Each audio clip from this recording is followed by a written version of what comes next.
Buenos días. Quien les habla Miss Elena para comenzar la clase del curso de biología. Soy la Miss Elena del CEBA San Agustín de la Molina y como siempre haciendo caso las órdenes del gobierno, aprendo en casa. La clase será para los alumnos del primer grado avanzado y lo encontramos este tema en la página 5 de vuestro libro. Si bien es cierto que actualmente ya conocemos la biología como curso, esto tuvo antecedentes que los voy a resumir haciendo una breve historia. El hombre aparece en la Tierra y poco a poco va descubriendo los alimentos que necesita, los vestidos que tiene que cubrirse para protegerse del frío y también elementos de protección como alguna lanza, algún palo, porque se tenía que enfrentar a un mundo que no conocía, se tenía que enfrentar a las inclemencias del tiempo, se tenía que enfrentar al hambre que le venía cada cierto tiempo. Entonces, cuando el hombre empieza a conocer alimentos que le sirven, vestidos y protección, comienza a hacerse realmente el estudio de la biología, porque tú sabrás de que conociendo la calidad de alimentos que debes consumir, entonces tú automáticamente estás haciendo bien a tu organismo. Entonces, en este proceso el hombre se va civilizando. Sabemos que por estudios que ustedes también ya llevan, el hombre primero es una persona que va por todo el mundo y luego siendo una persona nómade y luego ya se vuelve sedentario. Cuando él se vuelve sedentario, entonces él va a tener un lugar fijo donde estar y ahí es donde él aplica de acuerdo a lo que necesita, aprende a cultivar los alimentos, inventa realmente el cultivo de los alimentos que necesita y también domestica los animales que necesita, porque se dio cuenta que los animales también algunos animales también eran parte de su alimentación. Bien, entonces tenemos culturas que han resaltado en el mundo, como la cultura india, como la cultura china, que conocieron realmente a los animales que ellos necesitaban, conocieron que podían sacarle provecho a esos animales y por lo tanto domesticaron a los mismos.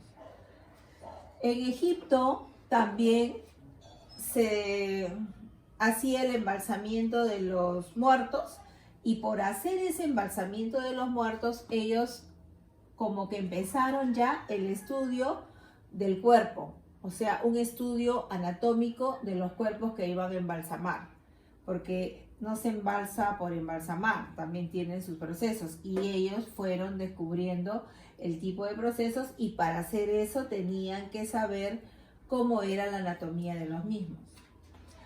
Entonces, durante todo este tiempo, que fueron años antes de Cristo y después de Cristo, mencionaré los principales porque hubieron muchos que colaboraron con el estudio de la biología.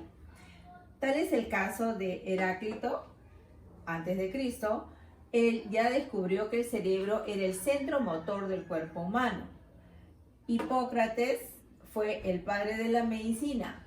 ¿Por qué? Porque fue el primero que empezó a hacer los estudios que correspondían a los inicios de la medicina.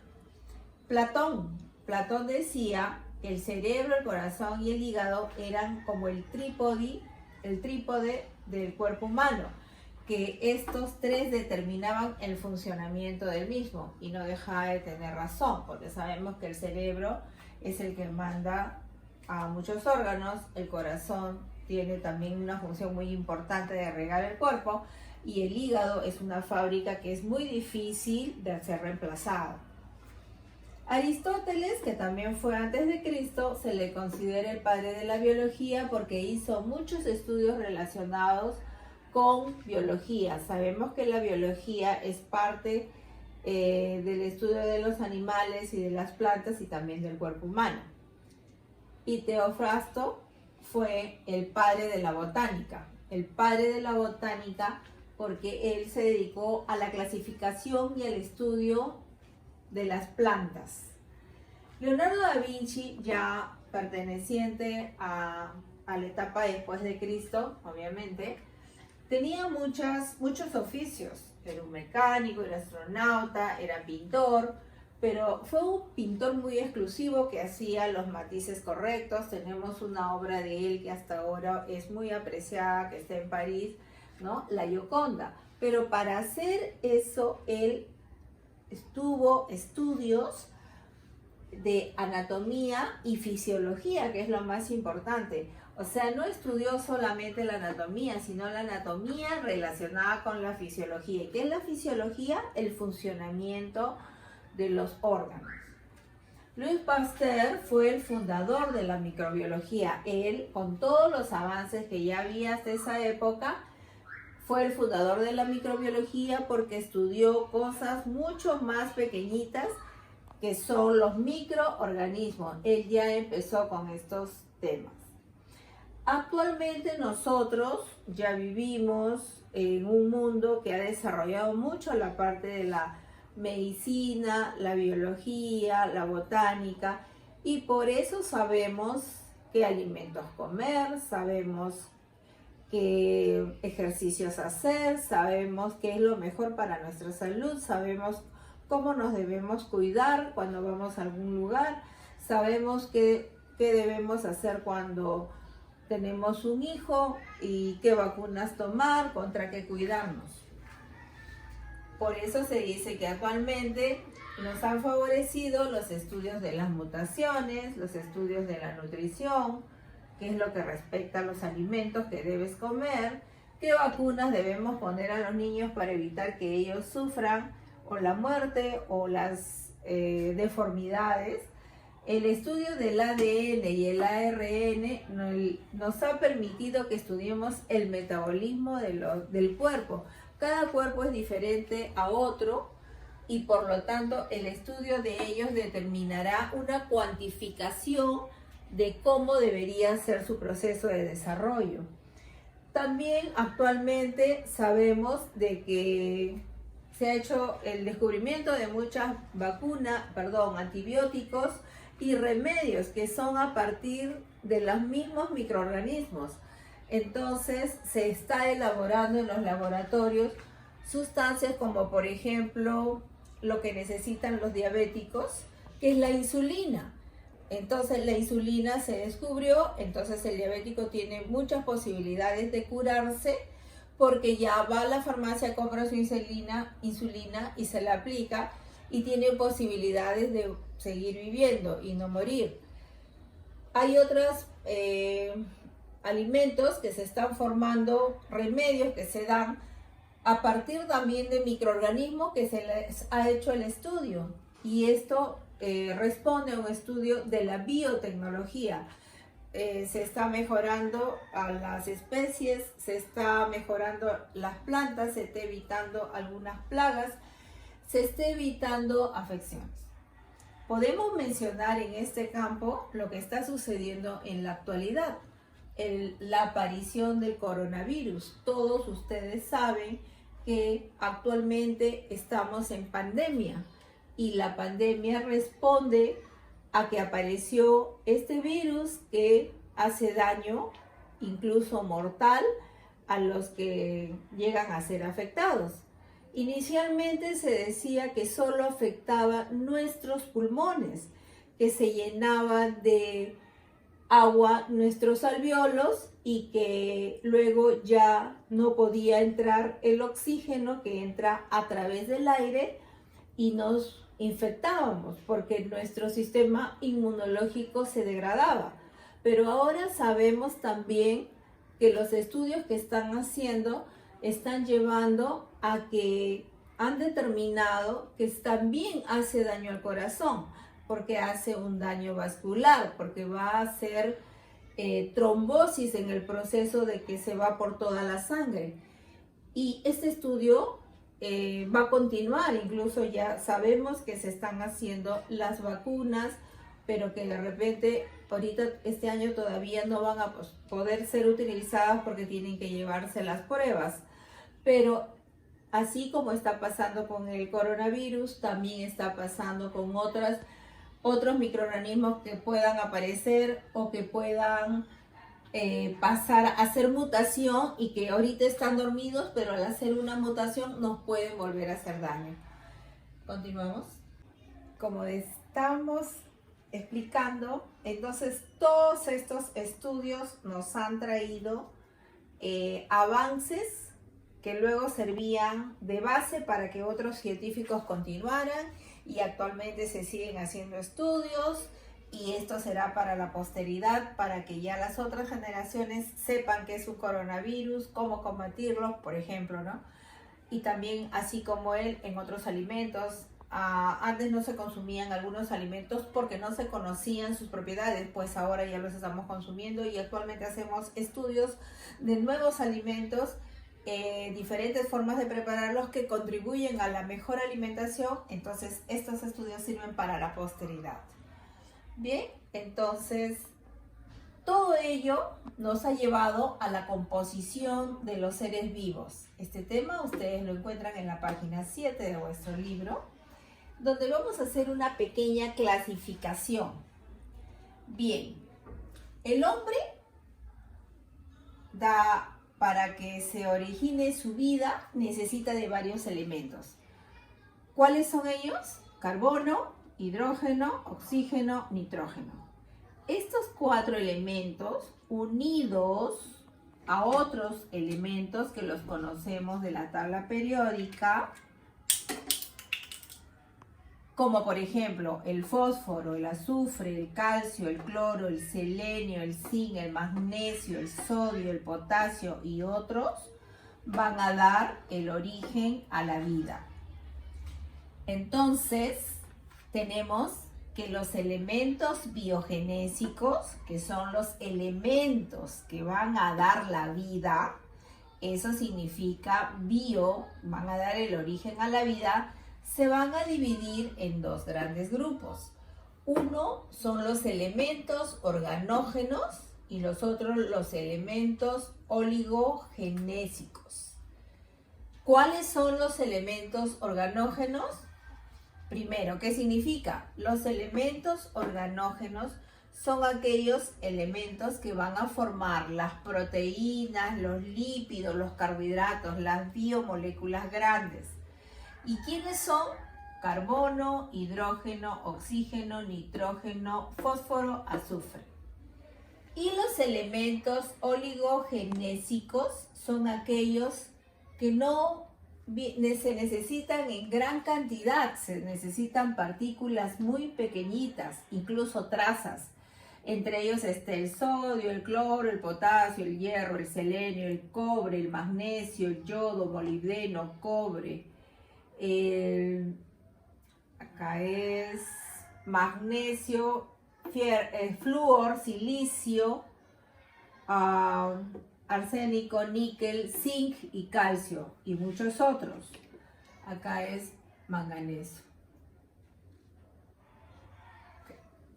Entonces, estos elementos en grandes cantidades, los oligogenésicos, trazas, que forman que las vitaminas están en las aminas, están en sustancias que necesitamos en muy pocas cantidades, que están en los diferentes alimentos y que nosotros necesitamos comer de repente muy poquito, pero necesitamos que se encuentren presentes.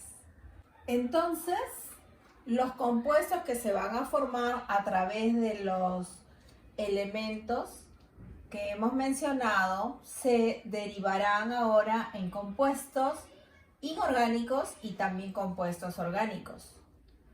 Quiere decir que habrá compuestos que pertenecerán a este grupo inorgánicos, entre los cuales van a tener las aguas, sales, buffers y gases. Y entre los orgánicos estarán los carbohidratos, lípidos, proteínas, ácidos nucleicos. Entre ellos están el ADN y el ARN. Entonces pasaremos a estudiar cada uno de ellos porque todos ellos son importantes. Del mal funcionamiento o de la no asimilación de uno de ellos o de la no formación de uno de ellos, nuestro cuerpo tendrá un desequilibrio. Por ejemplo, ¿cuál es la importancia del agua, que es un elemento A1 inorgánico? Bien, sabemos que la naturaleza tiene abundante agua y nuestro cuerpo, el organismo, el ser vivo, también. Cuando nacemos somos casi 100% de agua. A medida que vamos envejeciendo, vamos perdiendo la humedad. Entonces, por eso de allí su importancia. Es un gran disolvente porque va a disolver muchas sustancias que tienen que ser consumidas de esa forma y también sirven para algunas reacciones de asimilación. Es termorregulador el agua. ¿Por qué se dice termorregulador? Porque cuando nosotros sudamos, eliminamos agua y eso va a ser una forma de poder soportar el calor, y además de que se produce una eliminación de toxinas. El sudar es una forma de termorregular nuestro cuerpo para que nuestro cuerpo pueda soportar esa cantidad de sol que está dándonos. El medio de transporte, porque vamos a tener, por ejemplo, alimentos que van a ser como por ejemplo la leche, que tiene agua y ahí vamos a consumir algunas vitaminas, algunos minerales.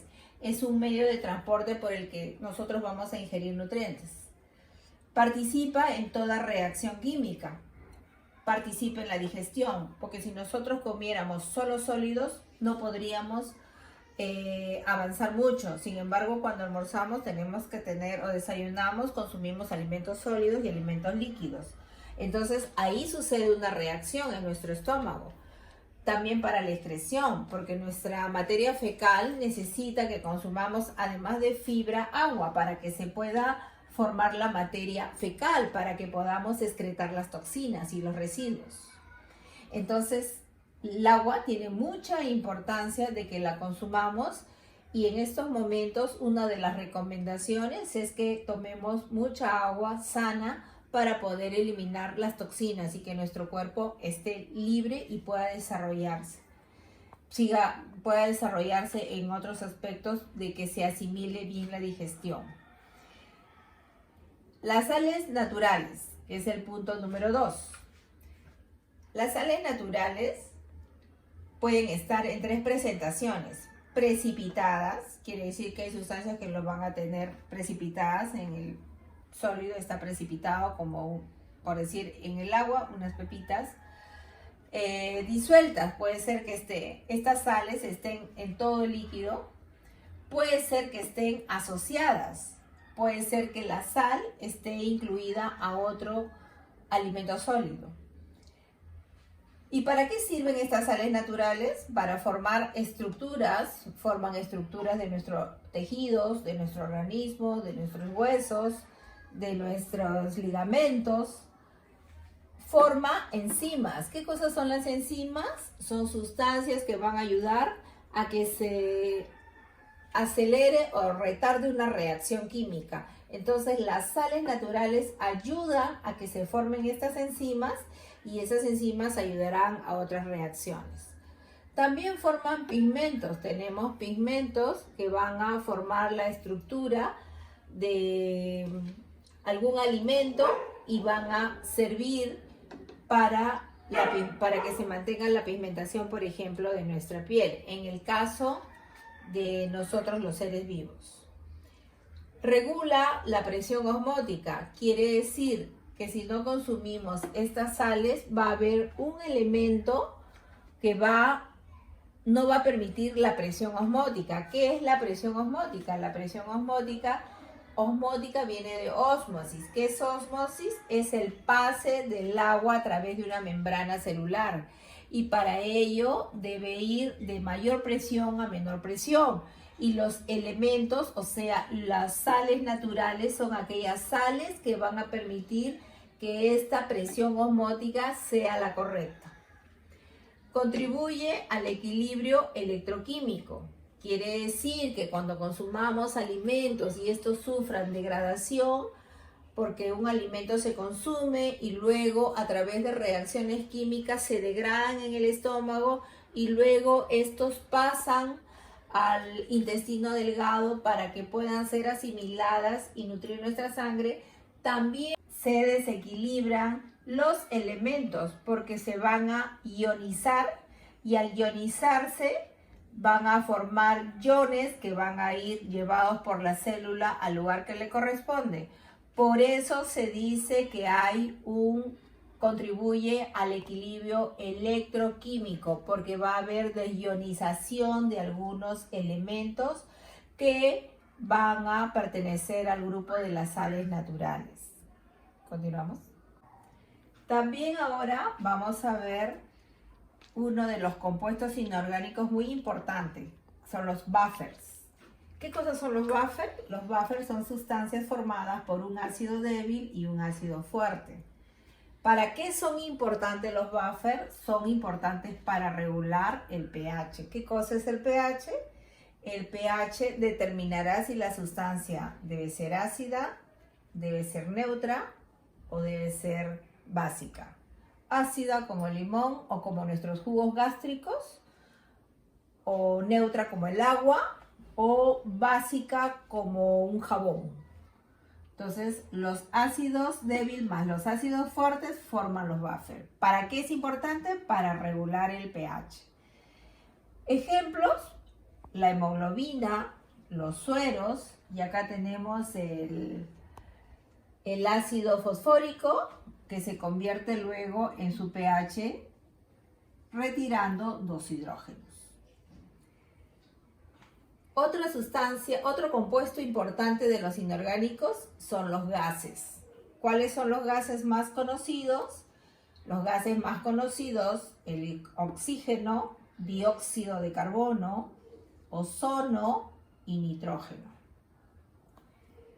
¿Para qué son importantes los gases? Los gases son importantes para todos los procesos biológicos. Vamos a ver que muchos de estos van a participar. Y el más importante, por ejemplo, el oxígeno, que ingresa en el aire que respiramos, entra a nuestros pulmones. Entonces, el gas llamado oxígeno, que está en la atmósfera, a través del aire ingresa por nuestras fosas nasales y utilizamos el oxígeno. Entonces, oxígeno es un gas que se utiliza en la respiración. Cuando nosotros eliminamos los residuos de esa respiración, vamos a eliminar CO2, nosotros y también los animales. Entonces, ese CO2 es aprovechado por las plantas en el proceso de la fotosíntesis. Y sabemos que de la fotosíntesis que hacen las plantas, nuevamente ingresará el oxígeno al aire y del aire nuevamente a nosotros. Tenemos también el ozono, O3, que va a servir para el proceso de protección. Tenemos el nitrógeno, que va a reciclarse en el ambiente a través de las proteínas. ¿Qué quiere decir?